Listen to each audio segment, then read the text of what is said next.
Younger NBA fans think of Charles Barkley as the funny analyst on Inside the NBA, maybe not fully realizing what a beast of a player he really was.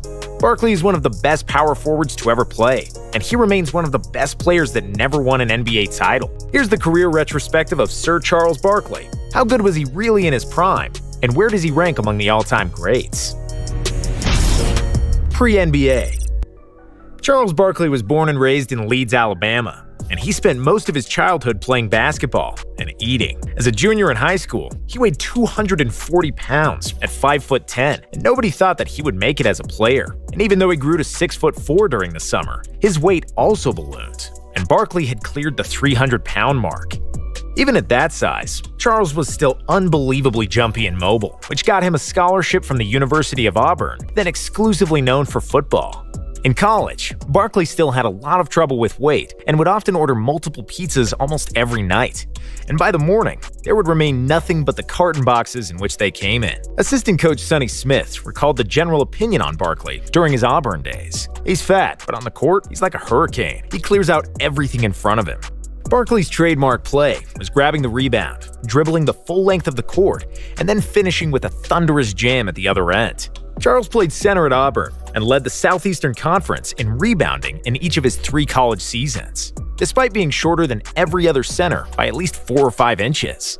Because of his hefty posterior and crazy athleticism, he earned himself the nickname the Round Mound of Rebounds, which stuck for the rest of his career. Charles averaged 14.8 points on 68% shooting, 9.6 rebounds, 1.6 assists, and 1.7 blocks per game in college, and led the Auburn Tigers to their first ever appearance in the NCAA tournament in 1984.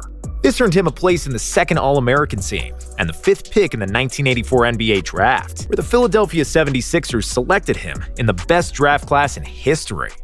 Moses, and adjusting to the NBA. Barkley didn't want to get drafted by the Sixers because he thought he would only be able to make $75,000 because of Philadelphia's salary cap situation. So, he intentionally went on a 2-day eating binge just before the draft so that the Sixers would pass on him, and that he could earn more money somewhere else. However, the Sixers selected him despite Barkley weighing over 300 pounds. But when the season started, Charles found out that he couldn't dominate the NBA being 50 pounds overweight. Unlike Michael Jordan, who got drafted in the same draft class by the perpetual lottery team in Chicago Bulls, Barkley came into a veteran team who had just won the NBA championship in 1983. In Philly, he was schooled by 2 future Hall of Famers, Julius Erving and Moses Malone. It was Malone who became Barkley's primary mentor and the person who had the biggest influence on his NBA career. "You're fat and you're lazy," Moses said to Barkley during his rookie year. If anybody else had said that to him, a fiery 22-year-old Charles would have probably cursed him out and kept eating pizzas. But because Moses Malone was a 3-time NBA MVP and the Finals MVP from the 1983 championship team, Barkley had no other choice but to listen. He trimmed down to 250 pounds, which has more or less been his playing weight throughout the best years of his career. And even though he wasn't bad as a rookie, averaging 14 points and 8.6 rebounds per game, after he lost those 50 pounds, he averaged 20 and 13 as a sophomore. Leader of the team and early playoff exits. After Barkley's 2nd season in the NBA, the 76ers decided to trade Moses Malone and give the team's reins to Barkley, which was a huge mistake. It's not that Barkley wasn't capable of carrying a team at that point, but the fact was that Moses had a lot of good basketball left in the tank. Big Mo was an all-star in the next 3 years in Washington and Atlanta, averaging 21 points and 12 rebounds. The players that the Sixers got in return didn't pan out, and Barkley might have won a championship in those 3 years with Moses. Instead, he became by far the best player on the team, which was great for the stat sheet, but he lacked the quality support to make it far in the playoffs. After Dr. J's retirement in 1987, the Sixers didn't win a playoff series in 4 years, despite stellar performances from Barkley. Sir Charles averaged 26 points and 12 rebounds from 1986 to 1991, and each season, he was in the NBA top 10 in both scoring and rebounding. He led the league in true shooting percentages 4 years in a row in that span. Along with 4 assists, he was dishing out every night. By the end of the 80s, Chuck was not far behind Magic and Jordan in the contention for the best basketball player alive. However, frustration grew over the Sixers' management's inability to build a good team. Barkley had the biggest mouth in the entire league, and he often criticized the organization's leadership and regularly expressed his dissatisfaction in the media. This was also reflected on the floor, where he often got into verbal and physical duels with rival players, as well as quarrels with fans, both home and away. It didn't matter. It all culminated in January of 1991, when he responded to insults from the stands by spitting at the man who insulted him, but instead, he spat on the little girl sitting in that part of the stands. That incident changed him forever, as he vowed never to lose control like that again on the court. For the 1992 season, Barkley was named an All-Star for the 6th year in a row. But after the Sixers failed to make the playoffs, Charles was fed up, and the Sixers finally gave in and traded him to Phoenix. Dream Team, MVP, and a trip to the finals. Charles was among the 12 players to represent the USA during the 1992 Olympic Games in Barcelona, the first time ever that Americans had sent pro players to the Olympics. Charles was the best player on the Dream Team, leading the team in scoring with 18 points per game on a phenomenal 71% shooting. After he won the gold in Barcelona, Barkley arrived in Phoenix in the best shape of his life. He never looked better, he never sounded more immersed in basketball, and his confidence was through the roof. Because for the first time since he was a rookie, he had a quality collection of teammates to accompany him. The Suns were led by him and fellow All-Stars Dan Marley and Kevin Johnson, and won 62 games in the regular season, the best record in the NBA, with 25 points, 12 rebounds, and 5 assists on average. Barkley deservingly won the Most Valuable Player award for the 92-93 season.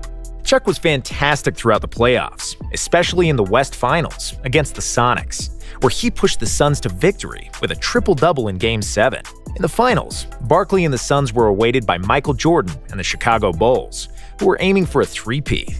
The 93 Finals is among the best final series in NBA history, where Jordan, Pippen, and Barkley played the best basketball of their careers. Chicago stole the first 2 wins in Phoenix. The Suns got the third game after 3 overtimes. In the fourth, Michael Jordan dropped 55 points for a close Bulls win, with Phoenix sending the series back to Arizona for 2 deciding games.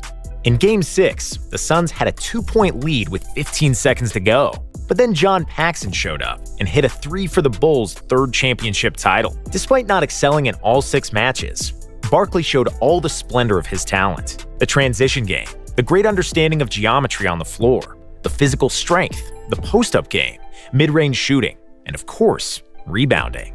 He also showed a tremendous amount of heart and will to win, and although MJ defeated him in a direct clash, Barkley proved that he certainly had the right to put his hands on the MVP trophy that season.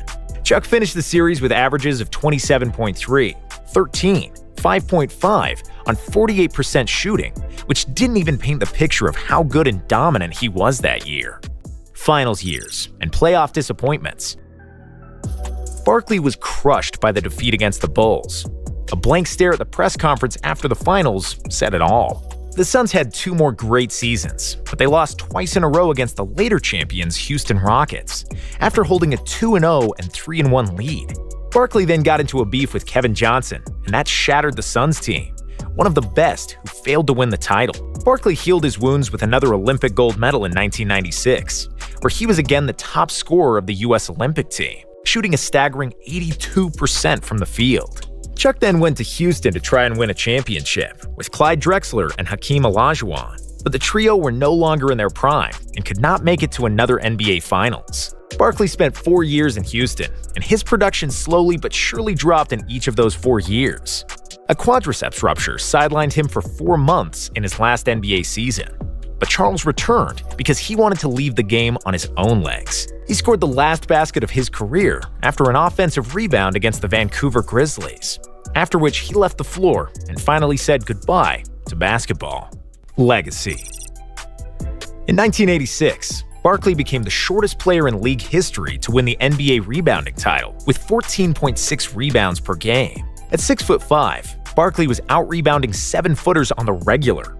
And bear in mind that he played in the golden era of NBA centers. Barkley never averaged less than 10 rebounds per game after his rookie season. And because he did this at 6'5", many believe that he was the best rebounder that ever played, together with Dennis Rodman. He often told me, "Just shoot. I'll catch every miss and put it back in the basket." It was mostly like that. His desire to catch the rebound was the biggest I've ever seen in my life, said Hersey Hawkins, Charles's teammate for 4 seasons. Chuck was unstoppable in transition, very similar to LeBron James, as nobody would dare to put their body in front of a 250-pound freight train when he sprinted at full speed. When he got the ball deep in the low post, there was almost nothing that defense could do to stop him. Barkley combined his huge butt with astonishing explosiveness and scored almost without fail against players who were much taller than him. If there was a double team, Charles would always find an open teammate, which is proven by the career average of 4 assists per game, a big number for a power forward. If he won a title, he'd be higher on the list of the best NBA players in history. But even without one, he's among the 5 best players at his position and 50 best overall. Other than his stellar play on the court, Barkley had arguably the most colorful and controversial personality in NBA history. He was one of the best trash talkers ever, and this man would be arguing during the game with his coach, teammates, opponents, referees, and fans. And then he would deliver a cold-blooded performance of, say, 25 points, 15 rebounds, 5 assists on 70% shooting, as if he was in deep focus throughout the game. With Barkley, it has never been boring. Chuck had the habit of expressing his opinion at any cost, no matter how much it clashed with good taste and social norms, and you could never guess what kind of controversial statement Barkley would give to the media. He made jokes about journalists, fans, and teammates, but he often laughed at himself, which translated to an exceptional TV career on TNT's Inside the NBA. With his quick thinking, humor, and the absolute lack of filter, Chuckster changed sports television forever and became the best sports analyst in TV history, despite the fact he can't pronounce many of the current players' names, nor recognize half of them.